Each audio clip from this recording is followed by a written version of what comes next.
एक और कंट्रोल हम करते हैं, उस कंट्रोल का नाम है टाइमर कंट्रोल।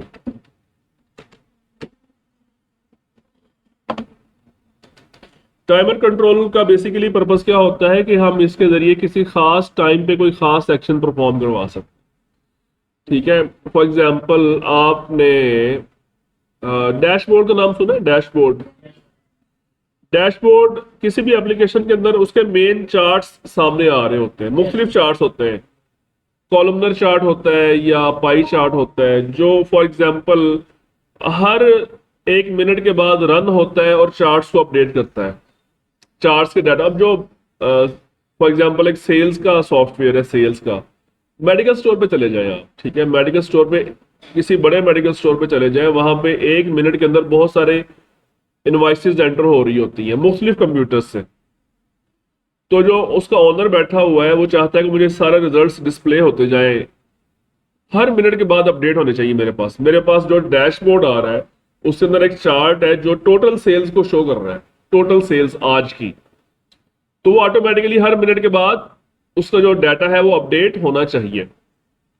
तो हम वो जो 1 मिनट का जो ड्यूरेशन हमने लगाना है वो इस कंट्रोल को यूज करते हुए लगाएंगे। ठीक है, तो हम एक और फॉर्म बनाते हैं।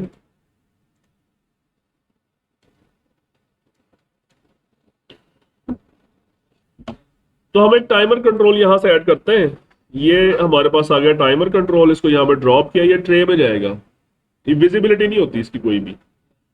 तो आप इस टाइमर पे क्लिक करें, इसकी प्रॉपर्टीज में जाएं, और इसकी बहुत थोड़ी सी प्रॉपर्टीज है, इनेबल्ड, और सेकंड आपने करनी है इंटरवल। मोस्ट इंपॉर्टेंट प्रॉपर्टीज की इंटरवल है।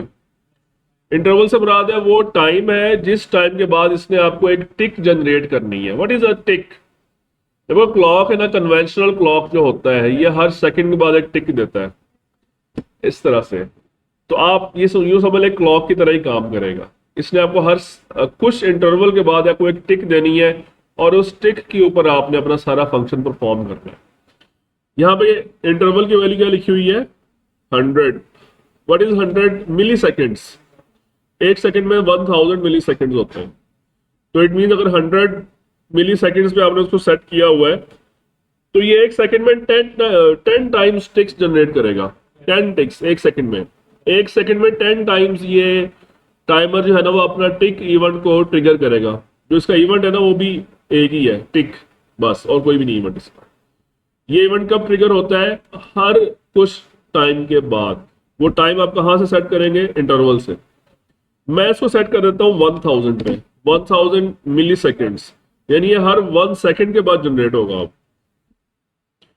तो एक कंट्रोल बनाते हैं हम, लेबल, ये लेबल आ गया, और थोड़ी सी फॉर्मेटिंग कर लेते हैं इसकी।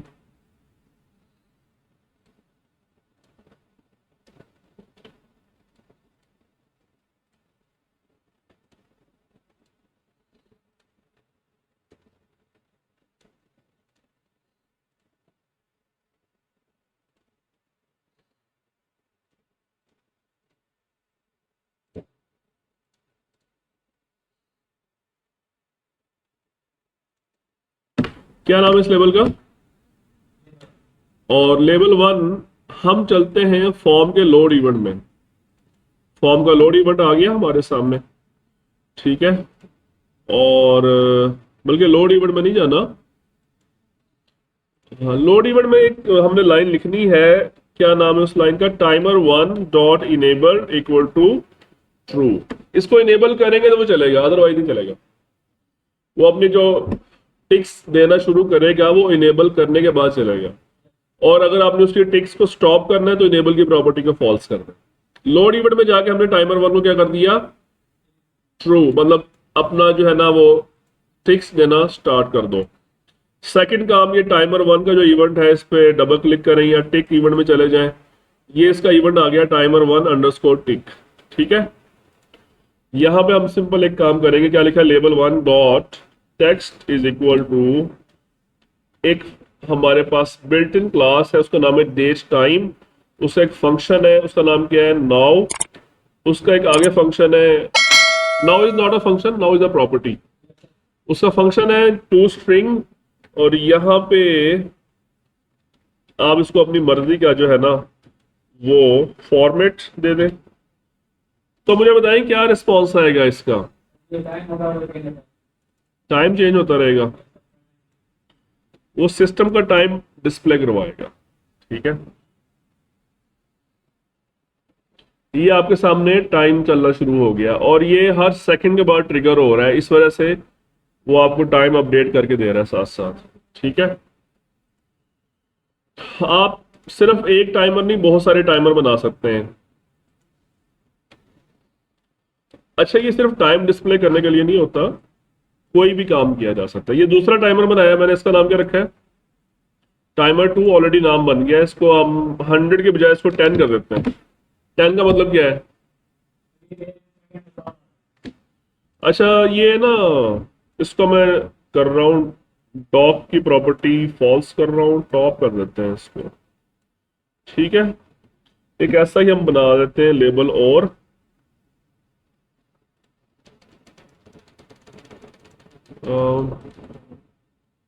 Copy paste.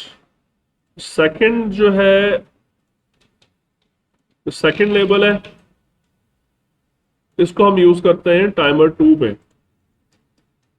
ठीक है, लोड इवेंट पे जाके हम टाइमर 2 उसको भी इनेबल कर देते हैं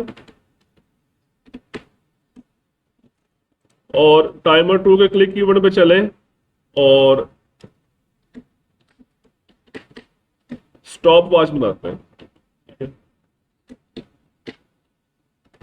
एक वेरिएबल है, उसका नाम क्या रखा हमने, इंट, और उसकी वैल्यू क्या रख दी हमने, वेरिएबल का नाम क्या है, value.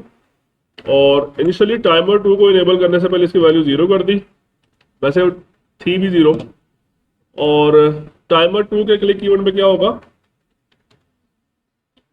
Label 2 dot text is equal to value dot to string, और डिस्प्ले करवाने के बाद इसकी वैल्यू में इंक्रीमेंट कर देते हैं। जी अब क्या होगा,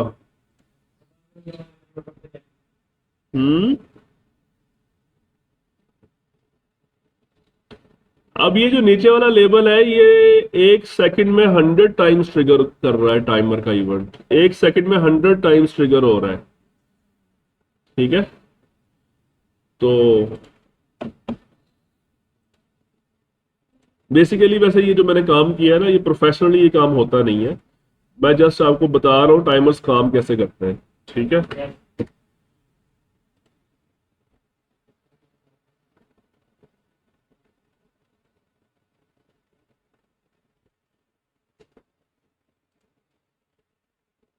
कुछ एप्लीकेशन में ये रिक्वायरमेंट होती है कि आपका जो सबसे इंपॉर्टेंट चीज होती है डाटा आपके सिस्टम का, सॉफ्टवेयर का, तो हम चाहते हैं कि उसका डाटा हर 5 मिनट के बाद उसका बैकअप बनता रहे, बैकअप ऑटो पे बैकअप बनता रहे।